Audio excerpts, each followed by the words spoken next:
탄핵 그 헌재 재판관 그 8명이 지금 현재 의견의 완벽한 일치가 되지 않지 않는가라고 그러는 추측이 가능한 상황이 지금 진행되고 있는 것 같습니다.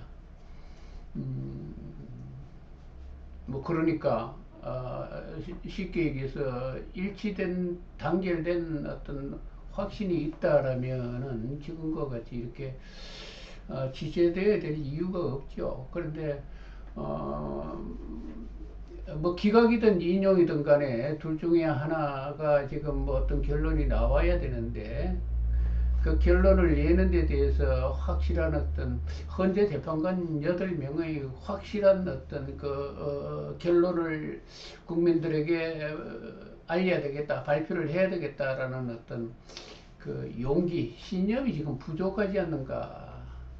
그 신념이 부족한 것이 지금 현재의 어떤 상황을 지금 계속 지연시키고 있지 않는가 그런 생각이 듭니다. 어쨌든 그 신념의 혼란이 정렬이 되어지는 그 순간이 이제 선고 를 하는 그날이 되겠죠. 헌법재판관들의 헌법재판소의 어떤 선고가 있게 되는 그날이 되는데 아직도 그런 부분에 있어서 상당히 좀 갈등이 있는 것 같습니다. 갈등이 있는 거야 뭐 다른 게 아니죠. 보수와 진보를 이렇게 나눠보자라면은 그 자기 자신들이 속해 있는 어떤 주변 환경이라는 것이 있는데 자기가 이런 뭐 법리적이나 헌법적인 어떤 그런 판단에 의해 가지고 이렇게 선고를 하고 난 다음에 이후에 이제 듣게 될 그런 어떤 원망이라든지 이런 걸 고려할 때 감히 선뜻 뭐 인용이다 또는 뭐 기각이다 이런 어떤 저것을 감히 할 수 없다라고 그러는 그런 용기의 부족이 아닌가 그런 생각이 되어집니다. 그래서 지금 뭐 계속 평이라고 그러는 어떤 그런 핑계를 대고 있지만은 그 부분에 있어서 아직 확실한 그 신념이 생길 때까지 시간을 자꾸 소모하고 있지 않나 그런 생각이 드네요. 그런 생각이 듭니다. 그러나 언젠가는 이것은 헌법재판소 재판관 8명이 지금 대한민국의 운명을 좌우하는 어떤 굉장히 중요한 그런 순간에 와 있기 때문에 그들은 결국 결단을 내려야 할 겁니다.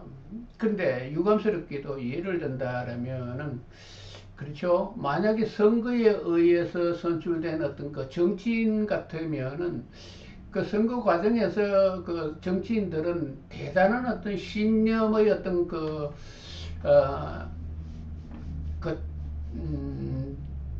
단련된 어떤 그 신념의 그 힘, 그런 것이 그 사람에게 있다라고 볼 수 있겠지만은 이 헌법재판관 같은 경우는 대부분 뭐 성gin에 의한 어떤 뭐 정치적인 어떤 고난이라든지 이런 걸 겪지 않은 그 신념이 그만큼 그 정치인들과 같이 그렇게 강력하게 그 마음속에 존재할까라는 부분에 있어서는 조금 그렇죠.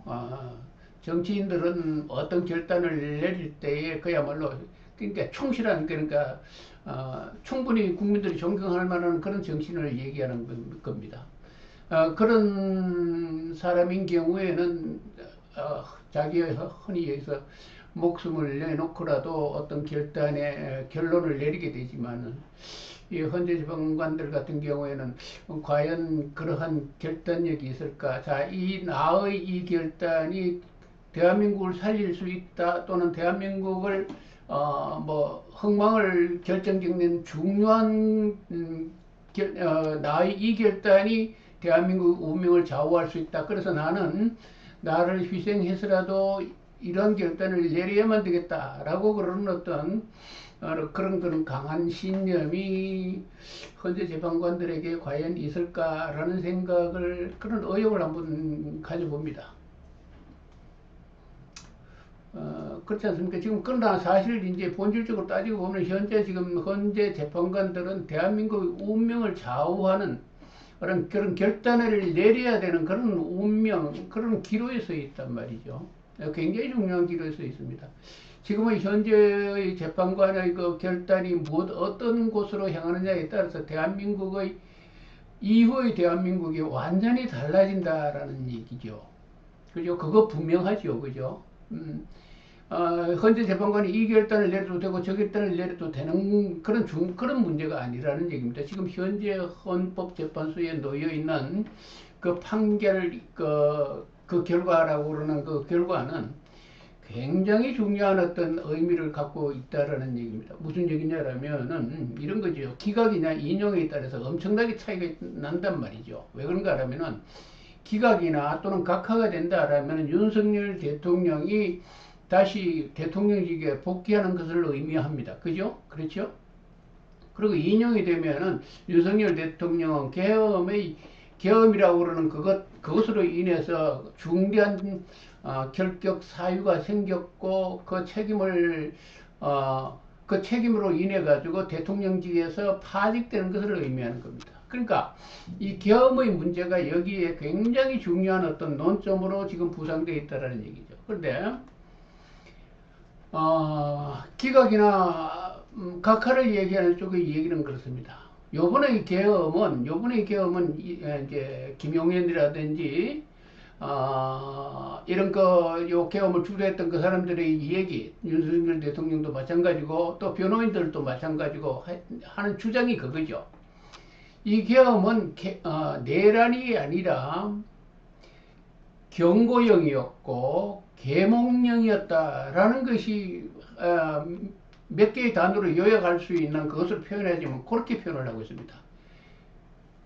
계몽의 계엄이었다. 그 다음에 경고형이었다라고 얘기를 한단 말이죠. 그렇기 때문에 이것은 어떠한 뭐 헌법적인 책임을 물을 수가 없다. 그 따라서 윤석열 대통령은 대통령으로 복귀해야 된다라는 얘기를 한단 말이죠. 그런데 사실 이제 본질적으로 따져본다라면은 경고형이었다. 그러면은 경고를 했다. 누구를 향해서 경고를 했습니까? 국민을 향해서 경고했습니까? 또는 야당을 향해서 경고했습니까? 아니면 뭐 야당을 지지하는 그 국민들을 향해서 경고했습니까? 그러면은 그 경고가 성공했는가라는 것을 반문하고 싶습니다. 그죠? 또 계몽도 마찬가지입니다. 계몽을 누구한테 계몽을 했죠? 국민들한테 계몽을 했습니까? 아니면은 야당을 지지하는 국민들을 향해서 계몽을 했습니까? 그럼 그 계몽이 성공했습니까? 라는 이 얘기를 그들에게 묻고 싶습니다. 자, 그렇다면은 그것 때문에 윤석열 대통령이 돌아와야 된다라면은 계몽이 아직 성공하지 못했다. 경고가 성공하지 못했다. 계몽과 경고를 하지 않으면 국정을 운영할 수 없었기 때문에 계몽이었고 경고형이었다라고 한다라면은 아직 덜 되는 계몽이 안 된 국민, 경고가 덜 된 그 국민들을 상대로 앞으로 2년 반을 통치를 해야 합니다. 그죠? 그러면 윤석열 대통령은 무엇을 해야 되느냐는 얘기. 무엇을 해야 되느냐. 자, 윤석열 대통령은 마지막에 그 얘기를 헌법을 바꾸고 어떻게 개헌을 한다든지 이 얘기를 한다라고 하는데 그렇지 않아요? 그 개헌이라고 그러는 것도 윤석열이 주도하는 그런 개헌을 의미하는 것 같은데 완전히 권력을 내려놓겠다는 그런 의미가 아닌 것 같은데 또 그렇게 한다는 보장이 전혀 없단 말이죠. 이 계몽이다, 계엄이다라고 얘기하는 이 얘기의 배후에는 굉장한 어떤 권력욕이라는 것이 깔려 있는데, 그 자체, 개헌을 한다는 이 자체도 사실상 믿을 수 없는 상황입니다. 윤석열 대통령이 뭘 믿겠습니까? 그런데 자, 우리가 우려해야 될 것은 계몽도 실패했고, 경고도 실패한 상황이 되어 있단 말이죠. 그러면 윤석열 대통령이 돌아온다라면은, 2년 반을 통치를 하려면 어떻게 해야 되죠? 실패한 계몽과 경고. 자, 그것은 실패했으니까, 요번에는 실패했으니까, 그 다음에는 진짜 오리지널 계엄을 선포할 수 있다라는 얘기입니다. 오리지널 선포. 계엄을 선포할 수 있다라는 얘기죠. 그죠? 그 계엄이라는 게 얼마나 무서운 겁니까? 굉장히 무서운 겁니다. 실패했으니까 다행이지. 예를 들면 계엄하에서 나 같은 사람이 이렇게 말이죠. 이런 방송도 계엄하에서 가능하겠습니까? 나 같은 사람 솔직히 말해서 이거 잡혀가는 거죠. 야생 홍자님, 이런 초에 바이든이 우리나라를 민간국으로 지정했다. 예, 좋은 말씀 하셨습니다. 예, 그 얘기는 잠깐만 제 얘기를 하고 난 다음에 말씀을 드리죠. 그래서 이렇게 된다라면은 차후에 다시 한번 완벽하게 성공할 수 있는 계엄을 시도한다라는 것을 의미해요. 그렇게 된단 말이죠. 기각과 각하를 주장한 그 사람들의 말에 의해 가지고 윤석열 대통령이 복귀하게 된다라면 차후에 완전하게 완벽한 계엄, 요번과 같이 어설픈 그런 계엄이 아니라 완벽한 계엄을 할 수 있는 바탕을 깔아주게 된다라는 얘기입니다. 기각과 각하가 만약에 요번에 헌재 재판소에서 나오게 된다라면, 그렇죠? 계엄하로 들어가게 된다라면은 대한민국의 그 기본적으로 가지고 있는 이 헌법이라든지 지금까지 사왔던 모든 그 자체의 어떤 국가적인 그 방향과는 완전히 다른 어떤 계엄 국가로 군 통치 국가로 넘어간다라는 얘기가 됩니다. 자, 인용이 될 때는 어떻게 되죠? 인용이 될 때는 흔히 여기서 대한민국이 이제 헌법에 놓여 있는 어떤 그 헌법적인 어떤 질서라든지 그 뭐 책에 나와 있는 나와 있는 그 법률에 나오는 뭐 그거에 의해 가지고 이제 통치제야 된다라는 지금까지의 어떤 그 관례 그 자체가 그대로 유지되는 것이고, 그렇죠. 자, 이렇게 중요한 어떤 국가의 운명, 방향성의 운명이 걸려있는 현재 이 상황에 헌법재판관들이 지금 뭔가를 망설이고 단호하게 이 결론을 지금 못 내리고 있다라고 그러는 것은 그야말로 어떤 굉장히 심리적인 어떤 압박이라든지 지금 이걸 받고 있지 않는가라는 생각이 듭니다. 그리고 여기 이제 야생 홍자님이 얘기를 1월 초에 바이든이 우리나라를 민간국가로 지정했다라고 그러는지 이 얘기를 했습니다만은 이런 어떤 국가적인 어떤 중대한 문제가 있음에도 불구하고 그 헌법재판들이 어떤 결론이라든가 결단을 내릴 수 없다라는 것 자체, 그 자체는 아까도 얘기했지만 대한민국이 군 통치 국가로 가는가, 그는 계엄 상황에 그것을 마음대로 할 수 있는 그런 국가로 가는가 아니냐면 지금 헌법이 부여하고 있는 헌법에서 나와 있는 어떤 이 이념 여기에 맞춰서 그 어떤 계속적인 대한민국의 발전을 그대로 유지하는가라는 어떤 이런 중대한 이런 문제, 이런 어떤 중대한 결단이 있음에도 불구하고 지금 헌법재판관들이 이 부분에 대해서 명확하게 자신들의 신념, 굳은 신념하여서 야 이건 안 돼 라고 국민들에게 선언하는 그 어떤 뭐 기각이든 인용이든 말이죠. 기각을 하면은 뭐 군 통치 국가로 가는 거죠. 그죠? 우리는 그쪽으로 가야 돼 라고 그러는 선언하는 거잖아요. 그죠? 전환기류처럼. 전환기류와 똑같은 그런 어떤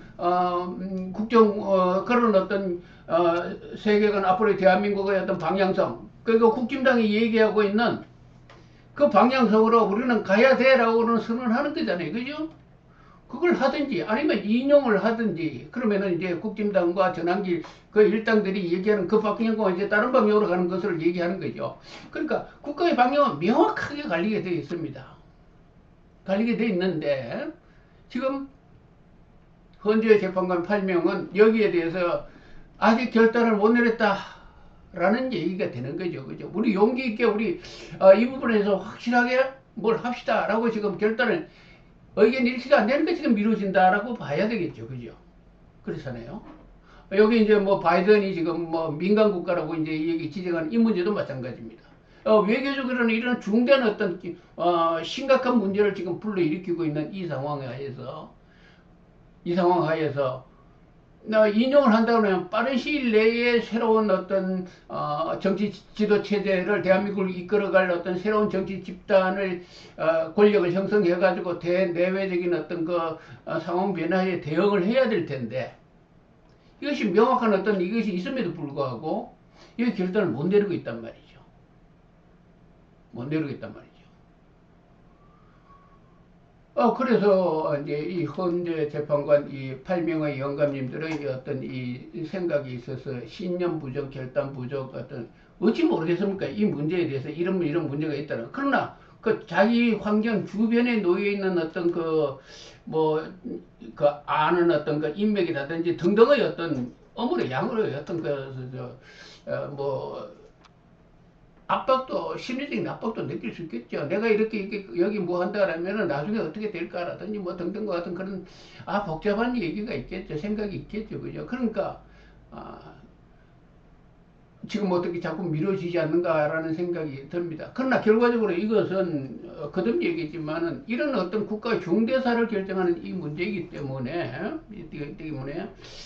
헌재 재판관들은 반드시 8대 0으로, 그죠? 일치된, 단결된 어떤 그것으로, 이것의 어떤 결론을 내려야 할 겁니다. 내려야 할 거라는 얘기죠. 그래서 지금 현재의 지금 대한민국 최고의 통치기구는 헌법재판관입니다. 헌법재판소입니다. 대통령실도 아니고,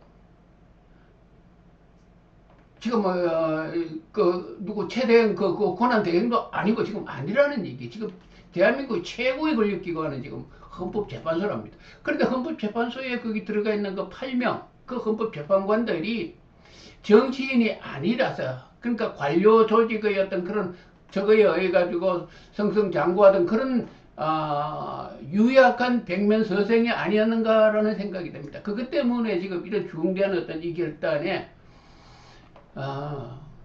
선뜻 나서서 이렇게 나서지 못하는 이런 모습을 보여주고 있다. 그렇게 보여지는 그런 게 아닌가라고 생각되어집니다. 이 생각에는. 그리고 분명히 알아야 될 것은 지금 현재 우리 지금 현 시점에서의 최고의 대한민국의 통치기관은 헌법재판소 8명입니다.